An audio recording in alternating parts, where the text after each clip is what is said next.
la cual hemos denominado Crónicas de la vida de Pablo, y tiene que ver con todos los acontecimientos y experiencias que él vivió, precisamente que la mayoría, lo vamos a decirlo así, casi al 100% están descritas en el libro de los Hechos. Por eso vamos al libro de los Hechos, en el capítulo número 15, donde hace 15 días nos habíamos detenido, después de que Pablo, Bernabé, Pedro y los demás apóstoles en la iglesia de Jerusalén tuvieron que resolver un asunto que había creado un conflicto dentro de las iglesias gentiles, y al cual se tuvo que convocar a un concilio. Podemos decir que fue el primer concilio de este nivel, en el cual, ¿verdad?, los cristianos tuvieron que tomar una determinación con respecto a qué cosas habría de qué ordenanzas habían de seguir los gentiles.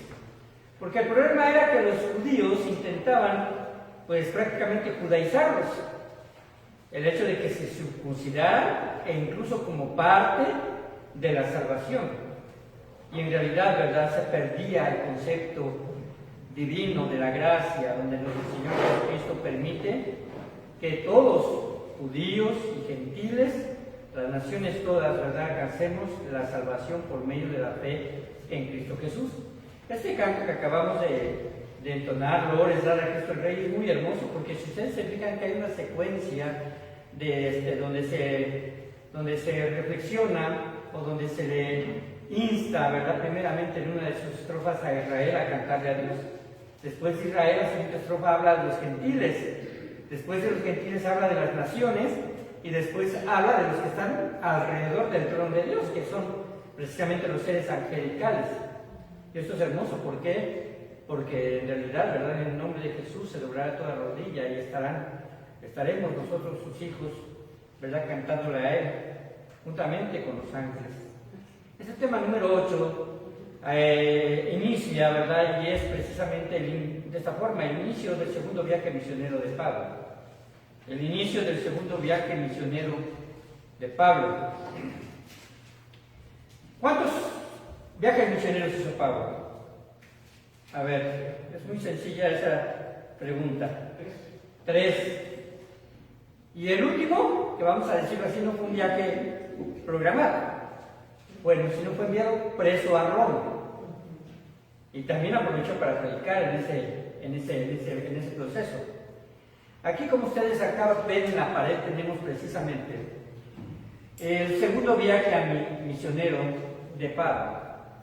Nos vamos a introducir ahorita en la lectura, pero quiero que vayan reconociendo y familiarizándose precisamente con el mapa que, pues, son de esas tierras.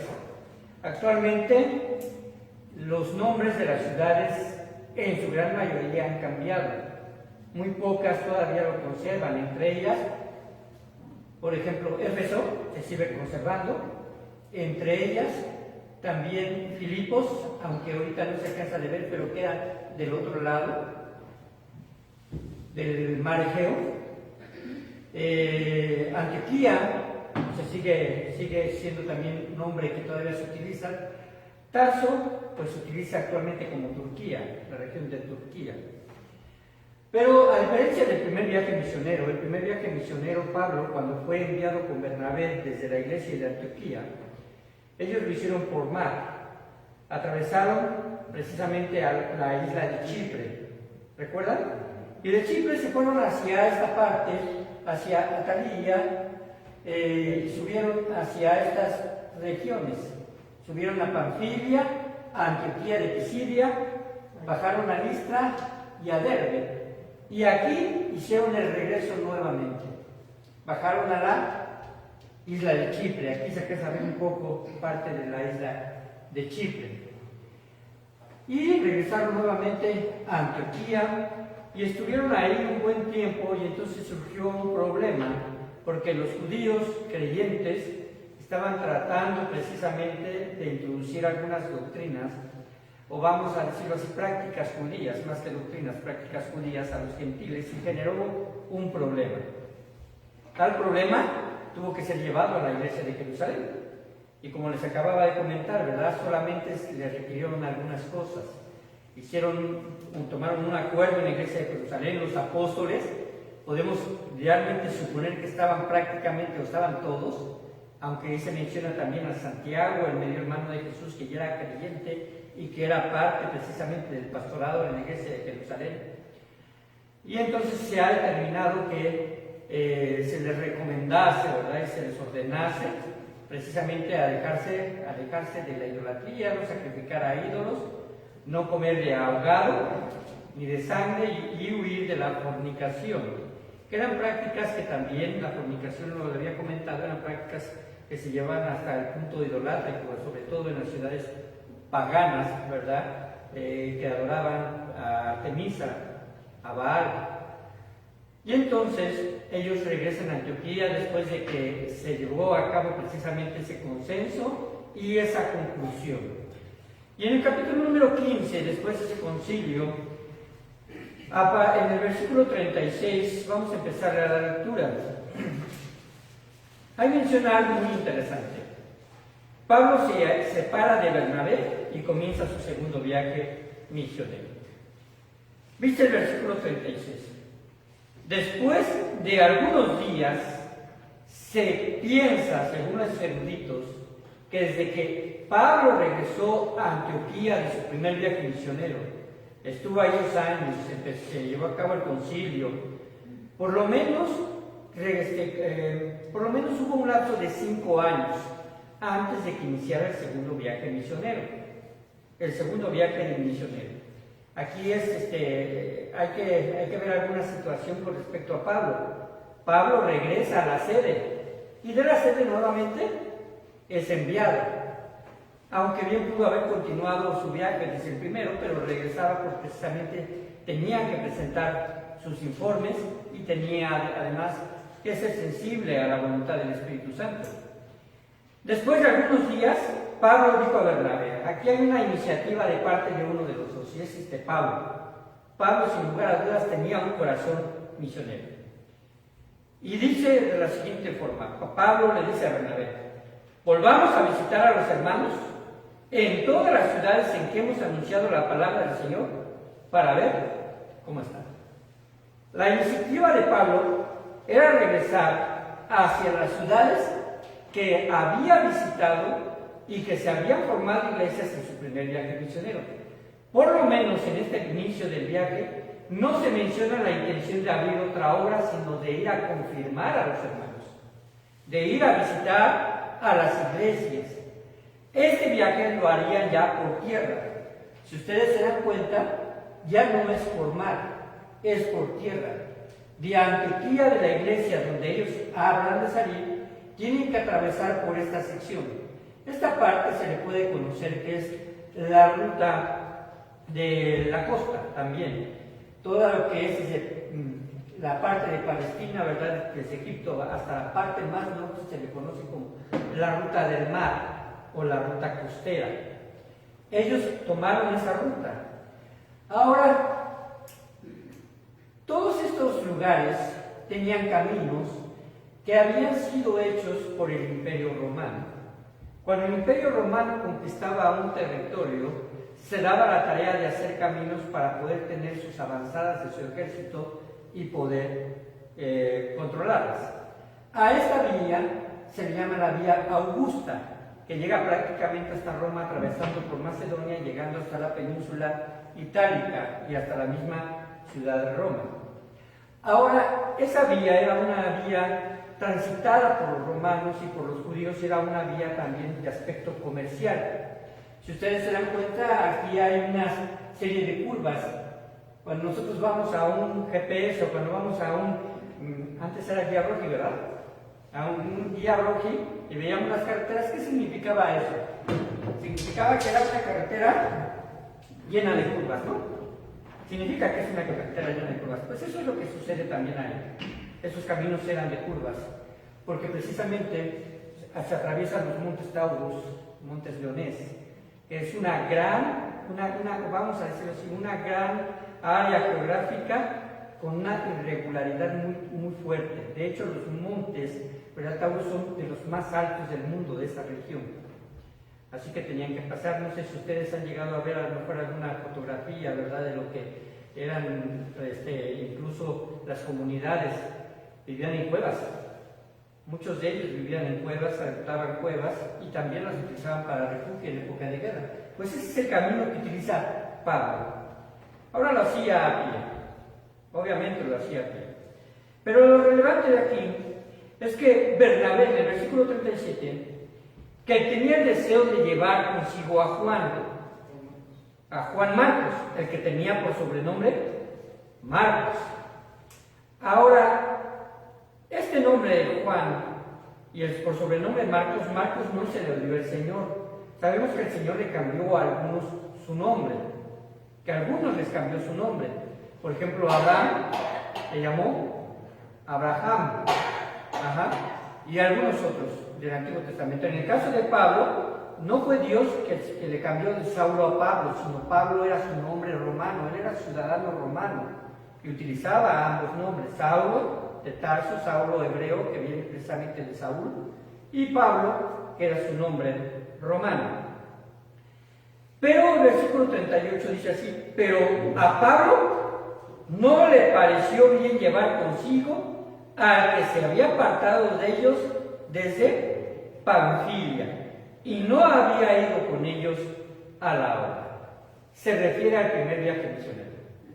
Bernabé había llevado a su sobrino, algunos dicen que era su primo, algunos creen que más era su sobrino Pablo. Yo creo que era su sobrino por cuestiones de edades también, pero independientemente de eso, no era lo relevante en la vida de Marcos.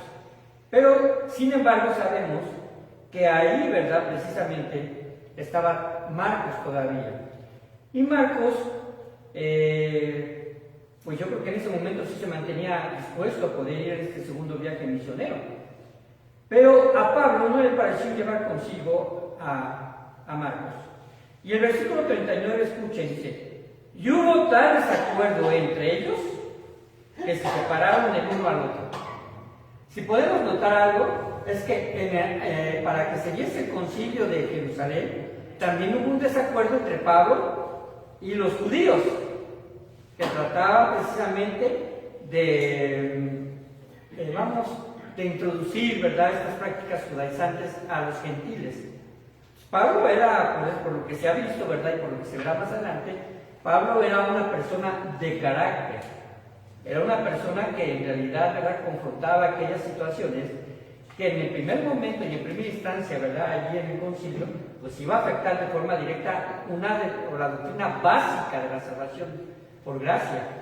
Porque en realidad, ¿verdad?, si se hubiese tomado como la circuncisión parte de la salvación, pues hubiera dejado de ser gracia, si hubiera sido por obras. Pero aquí en este momento viene una situación más que nada personal, muy personal. Pablo simplemente, yo creo que pensó, dijo, no, porque tarde o temprano nos va a volver a hacer lo mismo. Tarde o temprano nos va a volver a hacer lo mismo. No será otra circunstancia más que la circunstancia de que ellos los había abandonado. Pero surgió un desacuerdo. Tanto, ¿verdad?, que dice la palabra de Dios que Bernabé decidió no seguir a Pablo. Así que Bernabé, tomando a Marcos, él sí navega a Chipre. Ahora, ¿qué es lo que Pablo le había indicado? Vayamos a los pueblos o a las ciudades donde fuimos y predicamos. ¿Acaso Chipre no estaba dentro de ellos en su primer viaje misionero? Es interesante cómo cambian los planes, ¿verdad? Pero una cosa es que en realidad, ¿verdad?, estos cambios de los planes no afectan el sentir de Dios, de que ellos fueran a predicar. Ahora, algunos pueden pensar que aquí no hubo unidad entre Bernabé y Pablo. Si podemos pensar en relación a hacer la voluntad de Dios, y nosotros como iglesia bautista creemos que nosotros somos y hemos sido llamados a evangelizar y a abrir la obra misionera, otra iglesia bautista puede tener la misma intención de abrir una obra misionera, pero vamos a decirlo así, sus planes y su estrategia pueden llegar a ser diferentes. De hecho, nosotros, ¿verdad? Trabajamos de forma diferente la obra misionera que como la trabajan las iglesias bautistas de Estados Unidos. La trabajan realmente de forma muy diferente en cuestión de cómo envían a sus misioneros, cómo tienen que reportar ellos, cómo tienen que ir por lo menos una vez al año, ¿verdad?, a las iglesias que son las que los mantienen, y cómo pueden trabajar ellos de esa forma. Nosotros es un poco similar. Pero hermano, no siempre unidad significa uniformidad. Podemos tener unidad, podemos ser del mismo sentir, pero quizás, ¿verdad?, las estrategias sean diferentes. Así que Bernabé toma a Marcos, navega a Chipre, y versículo 40, y Pablo escoge a otro servidor. ¿A quién? Silas. A Silas. Y Silas se convierte precisamente en un misionero y además atendiendo a la voz de Pablo para posteriormente precisamente llegar a cuidar algunas de las misiones que él había abierto. Pero también fue un discípulo de Pablo. Así que salió encomendado por los hermanos a la gracia del Señor. Y pasó por Siria y Cilicia, confirmando a las iglesias, por Siria y Cilicia. Ahora, cuando habla de Siria y Cilicia se refiere a regiones completas. Aquí está Cilicia. Ajá. ¿Perdón? Aquí está Cilicia y Siria. Bueno, es prácticamente toda esta parte. Y pasa por aquí. Y confirma a las iglesias por las cuales él va caminando. Ya había varias iglesias ahí. Ahora, no se menciona nada de Bernabé con respecto a que ni Bernabé ni Marcos salieron encomendados. No se menciona nada. La interpretación que se le da más cercana es que precisamente el llamado y el sentir de Dios fue hacia Pablo, porque él tomó la iniciativa y él salió. Sin embargo, tampoco se ve que Dios haya obstruido la obra de Bernabé. La cuestión es que ellos se fueron hacia Chipre, y recuerden que Bernabé y Marcos eran precisamente de esa ciudad, donde tenían familia en esa isla. Quizás ellos pensaron, es más fácil llegar con la familia. Ahora todos ellos, Bernabé, Marcos, Silas y Pablo, eran judíos. Todos eran judíos. Y eso es importante, hermanos, porque en su primer viaje misionero, aunque también predicaron a los gentiles, ellos llegaban a las sinagogas. Ellos llegaban a las sinagogas a predicar el evangelio, porque la intención de Pablo en su corazón tenía una carga muy especial por los judíos. El versículo número 1 del capítulo 16 dice que después de haber pasado por Siria y Cilicia, llegó a Derbe y a Listra. Estos destinos, como ustedes se dan cuenta, fueron el destino final de su primer viaje misionero, porque llegaron de esta forma. Pero ahora son de los primeros a los cuales ellos acuden. En esos dos lugares, ¿verdad?, fueron perseguidos, fueron atacados, apedreados. En uno de ellos fue apedreado Pablo, ¿verdad?, casi llevado, pensado que había muerto. Y ellos regresan a él. Ahora empieza a haber una situación muy especial. Empiezan a surgir otros personajes en ese segundo viaje misionero. Dice el versículo número 1, y he aquí, obviamente en Listra, había ahí cierto discípulo llamado ¿quién? Timoteo, hijo de una mujer judía creyente, pero de padre griego. Esta anotación que hacen con Timoteo es importante, porque precisamente fue un matrimonio entre un judío, una judía, y un hombre que no era judío, un hombre gentil de nacionalidad griega.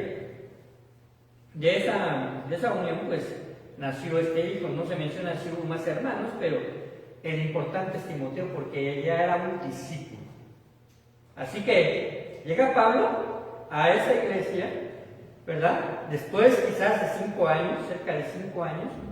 No se menciona que haya habido alguna misiva aparte de las cartas de Pablo, pero llega y se da cuenta de que en la iglesia había crecido de una forma muy especial y había un discípulo que destacaba. Un discípulo que destacaba, porque hacer la referencia de que había cierto discípulo no era de que nos encontramos a uno nada más como fruto de la iglesia, sino era realmente un discípulo que destacaba. Y este discípulo se llamaba Timoteo. Y oigan lo que decían de Timoteo, la iglesia, quizás, ¿verdad?, gente de afuera de la iglesia. Versículo 2. ¿Daban qué? Buen testimonio de él los hermanos que estaban en Listra y en Iconio. Ya se había dado a conocer en varias ciudades. Y daban buen testimonio de Timoteo. De hecho, ¿verdad?, Pablo le dice: ninguno tome en poco tu juventud, sino sé ejemplo, ¿verdad?, a los creyentes. Así que Timoteo era una persona ejemplar. Y para continuar su viaje misionero, Pablo quiso que fuera con él. Versículo número 3. Quiso Pablo que éste fuese con él. Empezó a reclutar. Ahí reclutó a Timoteo. En ocasiones las iglesias se mantienen a veces un poco, vamos a decirlo así, cerradas, con respecto a que a lo mejor alguien que ha destacado y hay otra iglesia que está en crecimiento pida a lo mejor apoyo para que le envíen a alguien para que pueda ayudarle en una obra aparte. Pero sin embargo, bíblicamente hablando, vemos que es la forma en la cual también Dios trabaja. Porque es importante entender, hermanos, que dentro del llamado de Dios, a veces la palabra obispo o el pastorado es muy, vamos, particularmente identificada con que todo pastor debe de ser misionero. En realidad, todo pastor debe de tener corazón misionero, pero puede preparar una iglesia para enviar. Por lo menos vemos en la Biblia de que hubo en la iglesia de Jerusalén pastores que no salieron a misionar, se mantuvieron ahí. En las iglesias de Macedonia, los pastores que Dios, ¿verdad?, permitió que estuviesen ahí, que Pablo confirma a esos ancianos, ellos se mantienen ahí y continúan los que precisamente salen a través de las diferentes circunstancias, a veces de la diáspora, a veces porque cambiaban de domicilio, a veces porque había persecución o eran llamados por alguien más, en este caso por Pablo, y llamó a Timoteo. Pero le puso, vamos a decirlo así, tuvo que hacer algo Pablo con este. Dice que quiso Pablo que este fuese con él, y tomándole, le circuncidó por causa de los judíos que había en aquellos lugares, porque todos sabían que su padre era griego. ¿Cuál era la limitante para Timoteo al ir con Pablo? Que Pablo llegaba los días sábados a las sinagogas y Timoteo no hubiera podido pasar a la sinagoga. Era rechazado. ¿Por qué era rechazado? Porque solamente era un lugar para los judíos. Y Pablo eso lo vio como un impedimento, convenció a Timoteo de que se circuncidara y llevando a cabo este acto le era reconocido, ¿verdad?, como una identidad judía, pero no por nacimiento, sino era precisamente una situación que se había dado, que Dios le había estipulado en la ley, como de los que eran precisamente, ¿cómo se les llama estos?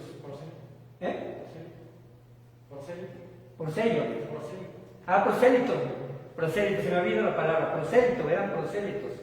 Todos aquellos que eran extranjeros y se circuncidaban y ya pertenecían al pueblo judío, prosélito. Dice entonces que por causa de los judíos que habían en aquellos lugares, porque todos sabían que su padre era griego. Ahora, hay quien infiere que Pablo tenía un gran pesar por los judíos, pero también es necesario pensar que Pablo era celoso de la ley. Recuerden que era celoso de la ley, era fariseo de fariseos, y que probablemente una de las causas por las cuales él también acudía a las sinagogas en sábado era precisamente también por esa formación que tenía, pero con una intención ya evangelística hacia su pueblo. Dice que el versículo 4, que al pasar por las ciudades les entregaban las ordenanzas que habían acordado los apóstoles y los ancianos que estaban en Jerusalén para que las guardasen. Es decir, también iban con la encomienda de llevarles las ordenanzas que se habían determinado en el concilio. Es decir, ellos dicen, vamos a visitar las ciudades, vamos a darles esta situación aunque quizás hubiesen enviado cartas, pero vamos a confirmarles que en realidad no tienen por qué guardar los conceptos y los preceptos de la ley, que solamente estos requerimientos, y esto precisamente con la autorización de la Iglesia de Jerusalén, porque era un acuerdo entre los apóstoles y los ancianos o los pastores que estaban allí en Jerusalén, para que las guardasen. Así que las iglesias eran confirmadas en la fe. ¿Recuerdan que hemos hablado acerca del contexto con respecto a esta palabra? Eran confirmadas en la doctrina y aumentaban en número cada día. El progreso, hermanos, se notaba. El progreso se notaba. En realidad, muchos eruditos llegan a pensar que en la iglesia de Jerusalén y en la ciudad de Jerusalén, en las diferentes casas donde se reunían, ya para la época en la que Pablo empezaba este segundo viaje misionero, quizás ya había cerca de 100,000 creyentes en Jerusalén. Es un importante número, ¿cierto? Y ahora en las iglesias donde iba Pablo, él veía que las iglesias iban en aumento, en número cada día. Pero aquí nos habla de dos características, cualitativa y cuantitativa. ¿Por qué? Cuantitativa porque aumentaban en números, y cualitativas porque eran confirmadas en la fe, es decir, eran edificadas. Y atravesando Frigia y la provincia de Galacia, les fue prohibido por el Espíritu Santo hablar la palabra en Asia. Y cuando llegaron a Misia, intentaron ir a Bitinia, pero el Espíritu no se lo permitió. Y pasando junto a Misia, descendieron a Troas, y se le mostró a Pablo una visión de noche. Un varón macedonio estaba en pie, rogándole y diciendo: pasa a Macedonia y ayúdanos.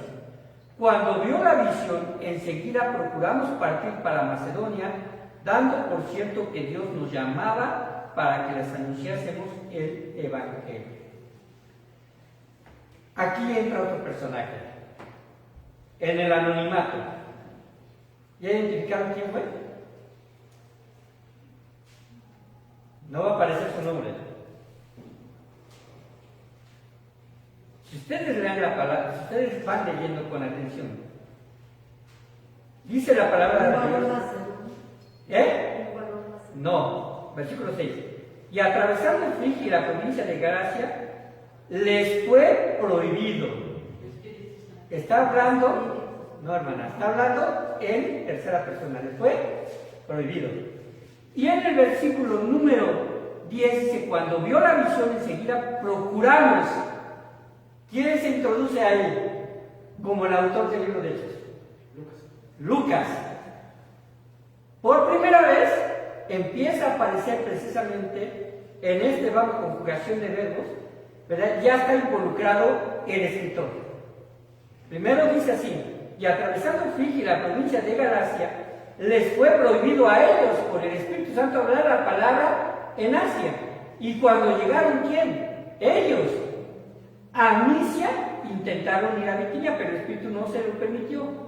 Y pasando junto a Misia, descendieron a Troas, no dice descendimos. Y se le mostró a Pablo una visión de noche. Un varón macedonio estaba en pie rogándole diciendo: pasa a Macedonia y ayúdanos. Cuando vio la visión, enseguida procuramos. En Misia se les une el doctor Lucas.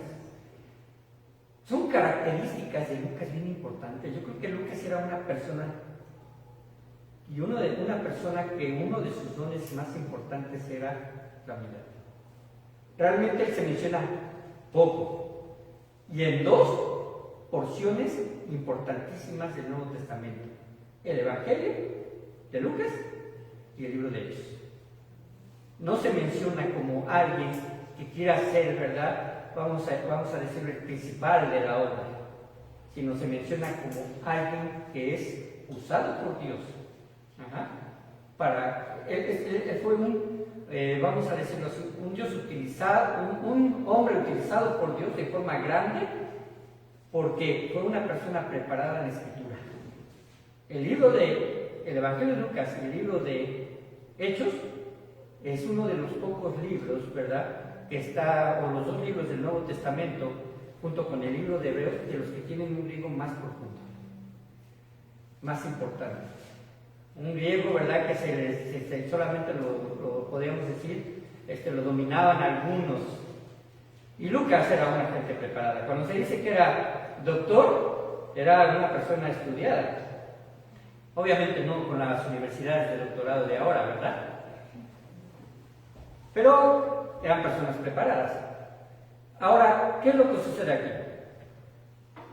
Van de Frigia a la provincia de Galacia, ¿verdad? Aquí está Galacia. Aquí está Galacia, Capadocia. Ellos suben y quieren ir a visitar algunos otros lugares, pero sin embargo aquí son detenidos y entonces quieren pasar por aquí para predicar, pero el Espíritu Santo se los impide. El Espíritu Santo se los impide ocarrar este camino y son llevados de un lugar a otro. Ahora, la prohibición, ¿verdad?, y la visión le fue dado a Pablo, porque es a Pablo a quien se le muestra una visión de noche. Y aparece un varón macedonio que estaba de pie y le ruega y le dice: pasa a Macedonia y ayúdanos. Aquí hay algo que notar muy importante. Ya había testimonio aquí, pero acá, Macedonia no. En Macedonia no. Hermanos, si usted puede, allí en la pantalla, lo único que tiene que hacer es poner el dedo en la imagen y recórralo hacia la izquierda, tantito. Y ahí vamos a notar dónde está Macedonia. Solamente con la mano, ándale. ¿Poco más? ¿Alcanzamos a ver la leyenda de Macedonia? Sí, Macedonia. Hasta ahí, hermano. Macedonia. Ahora, no nos debe de extrañar que Pablo tenía una sensibilidad especial y Dios además tenía un trato especial con él para mostrarle su voluntad desde el momento en que fue llamado en el camino a Damasco. Posteriormente en Arabia, donde fueron dadas conocimientos que él mismo dice que son indescriptibles, indecibles. Y posteriormente aquí nuevamente se le aparece y le da una indicación, pero en este caso ya se menciona que es el Espíritu Santo. Y en la visión aparece un hombre macedonio. Él está ahí de noche, no sabemos si estaba dormido o no, pero la visión, ¿verdad?, es muy exacta. Él lo identifica como un varón macedonio. ¿Cómo lo sabemos? Probablemente por el dialecto o por la vestimenta que se utilizaba en esa región. Él lo vio así. Y la indicación, o vamos, la petición, es decir, la petición es un ruego: ayúdanos. ¿Cuál era la clase de ayuda que Dios quería que les llevara? El Evangelio. El Evangelio. Así que cuando vio la visión, enseguida procuramos, y ahí está Lucas, partir para Macedonia, dando por cierto que Dios nos llamaba para que les anunciásemos el Evangelio. Pablo, ¿verdad? Yo creo que él hizo exactamente lo mismo con Lucas que con Timoteo: acompáñame. Hay cosas que no aparecen entre líneas, pero son evidentes. ¿Qué pasa con Marcos? Con Juan Marcos. ¿Qué sucede? Lo más probable es que llegando a Chipre haya regresado a Jerusalén y haya empezado a escribir su evangelio. De los 4 fue el primero que se escribió. En orden los tenemos Mateo, Marcos, Lucas y Juan. Pero en orden cronológico el primero que se escribió fue Marcos. Y la fuente también para escribir Mateo probablemente fue a partir del Evangelio de Marcos. ¿Cómo es que esto sucedió? Bueno, porque Dios primeramente nos inspiró. No podemos dejar de lado eso. Pero otra cosa, Marcos se convirtió en discípulo de Pedro y de los apóstoles. ¿Qué podía aprender de los que habían sido testigos presenciales en Jerusalén? Del Señor. Todo. Así que Marcos escribe. Y aquí yo me imagino a Lucas no perdiendo el tiempo, sino escribiendo. ¿Por qué? Porque Hechos y Lucas es un compendio De hecho, dice la palabra de Dios en Hechos 1, que le escribe a Teófilo y dice: yo que he procurado escribirlos esto de forma diligente y ordenada. Entonces él probablemente ya había empezado a tomar los primeros relatos. El versículo número 11 dice: zarpando pues de Troas, zarpan de Troas. Aquí está Troas de Alejandría. Hay otra Alejandría en el norte de África, colinda con el mar Mediterráneo, que también fue una colonia griega. No sé por qué a los griegos se les daba de poner los nombres de sus emperadores, ¿no? Porque esos nombres se atribuyen a Alejandro Magno. Así que entonces llegan a Troas, y de Troas zarpan a Neápolis. Neápolis. Este es el mar Egeo. Este es el mar Egeo. Este canal es lo que divide de Asia de Europa. Por primera vez el Evangelio va a llegar por Pablo a Europa. Por primera vez va a llegar a Europa. Así que, zarpando pues de Troas, vinieron con rumbo directo a Samotracia y al día siguiente a Neápolis. Samotracia era el puerto y Neápolis era la ciudad más importante cercana. Y de allá a Filipos, todavía una ciudad todavía mucho más importante. Filipos era un centro de comercio. Vamos a decirlo así, era el cuartel general del Imperio Romano también. Ahí hubo varias guerras importantes con las cuales ellos pudieron conquistar lo que es la parte de Macedonia. Una de esas más importantes fue a partir del general Brutus. No sé exactamente la historia, pero es la referencia que tenemos precisamente en lo que sucede en Filipos, que es la primera ciudad de la provincia de Macedonia. Y primera no se refiere al orden de llegada, sino la más importante. Y una colonia. Y estuvimos en aquella ciudad algunos días. Un día de reposo salimos fuera de la puerta junto al río, donde solía hacerse la oración. Salieron fuera de la puerta. ¿De qué puerta? De la puerta de la ciudad. Era una ciudad amurallada. Salen fuera de la puerta, donde se reunían las personas a tomar algunos asuntos, algunos acuerdos, y llegan a un río. Ahí atraviesa un río importante. Pero ahí solía hacerse la oración. ¿Por qué no en una sinagoga? Porque la influencia judía era muy poca. La influencia judía era muy poca. Algunos consideran que aunque había ahí comunidad judía, era muy poca. Y realmente los judíos de ahí, como actualmente también sucede con muchos judíos, porque cuando hablamos de los judíos actuales, no todos estudian la ley, no todos practican la religión judía como tales. Y en ese tiempo también sucedía. No había una sinagoga. Por lo menos la historia, ¿verdad?, dice que debería de haber por lo menos 10 judíos comprometidos en una ciudad para que se formara una sinagoga. Varones, por lo menos. Al no haber varones comprometidos, pues las mujeres se reunían en la hora de la oración. Y sentándonos, y ahí dice Lucas, cuando vean esto, vean que Lucas era testigo. Y sentándonos, hablamos a las mujeres que se habían reunido, que les hablaron el Evangelio. Y además se involucra en hablarles. Es muy probable que a lo mejor fuera una situación, no una predicación de forma pública, sino a lo mejor más bien personalizada. Entonces una mujer llamada Lidia, vendedora de púrpura, que era un precisamente elemento muy importante precisamente para el tinte de las telas, y que era muy importante porque el púrpura no determina solamente un color. Vamos, el púrpura es un color, un color rojo intenso, casi llegando un poquito, vamos, a la sangre, ¿no? Al rojo que utilizan los reyes en sus capas. Pero el púrpura, ese tinte se extraía de los moluscos. Y normalmente en las ciudades que estaban cerca del mar Egeo, del mar Mediterráneo, se podían conseguir esos moluscos y sacar esa sustancia de ellos, que era un tinte, ¿verdad?, que se fijaba fuertemente en las telas y que al teñir las telas se vendía muy caro. Por eso cuando se refiere a las personas que sus vestimentas eran de púrpuras, era porque eran personas ricas, ¿no? Anteriormente la mezclilla no costaba tanto, ahora parece que es de la de ricos, ¿no? Pero así, vamos a decirlo por alguna forma, ¿no? Eso era lo que ella hacía, vendedora de púrpura de la ciudad de Tiatira, que adoraba a Dios.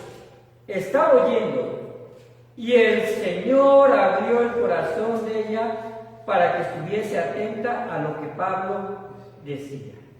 Es la obra del Espíritu Santo, el que convence al mundo de pecado. Y cuando fue bautizada, porque obviamente fue bautizada porque fue creyente, dice, y su familia, ella y su familia fueron bautizados, nos rogó diciendo, si habéis juzgado que yo sea fiel al Señor, entrad en mi casa y posad, y nos obligó a quedarnos. Ahí vamos a terminar estudiando este versículo. Primero, ¿cuál es el proceso? Crees. Segundo, eres bautizado. Y tercero, hay una convicción personal de fidelidad al Señor. No se termina con el bautizo, sino con el compromiso personal de que yo voy a ser fiel al Señor. Y aquí ella dice, si habéis juzgado que yo sea fiel al Señor, es decir, si ustedes después de que ya me han, yo creído, me han bautizado, ¿verdad? Probablemente ese hecho sucedió en 2 o 3 días, pero yo fue bautizado, probablemente en ese mismo río, y entonces ella dice, si ustedes han juzgado que mi conversión ha sido sincera y que estoy convencida de servir al Señor, les ruego que entren a mi casa y posad. Y cuando dice, y nos obligó, es literal, es literal. Los judíos entre ellos, cuando deseaban que alguien posara en su casa, para ellos era una bendición de Dios el poder compartir hospedar. Para los judíos así lo tomaban. Y ella dice, y verdad que, perdón, la palabra dice que ella les obligó. Les obligó. ¿Saben qué es rechazar una invitación entre los judíos? Y esto lo podemos ver en una clase de costumbres bíblicas. El rechazo a algún judío es decirle, tú no eres digno de mí o no eres digno de mi pueblo. No tenían alternativa, tenían que posar. Cuando Jesús era invitado por los fariseos, por ejemplo, por Simón el fariseo, a posar en su casa, ¿verdad? Y si Jesús lo hubiese rechazado, se hubiese considerado como un judío digno, porque otro judío lo invitaba. Cuando Nicodemo le dijo, ven a mi casa, judío, Jesús aceptaba eso. Y así era en parte de la cultura. Esa parte de las costumbres judías y de ese tiempo, pues nosotros no las llevamos tan fácil, ¿verdad? Pero fue lo que hizo Lidia. Lidia les obligó a permanecer en su casa. Ahora, yo me imagino a Pablo ahí, ¿verdad? A Lucas, a Silas, que son sus acompañantes. Yo creo que no los dejaban dormir de tantas preguntas que les hacían, ¿no? Eso sucede a veces con algunos pastores cuando son hospedados en las veces llegas y estás a las 9 de la noche en casa y te empiezan a preguntar de la obra y te empiezan a preguntar acerca de la iglesia o algún consejo y todo eso. Y después de la noche, saben que pues es parte precisamente de lo que se debe de hacer, porque es aprovechar el tiempo.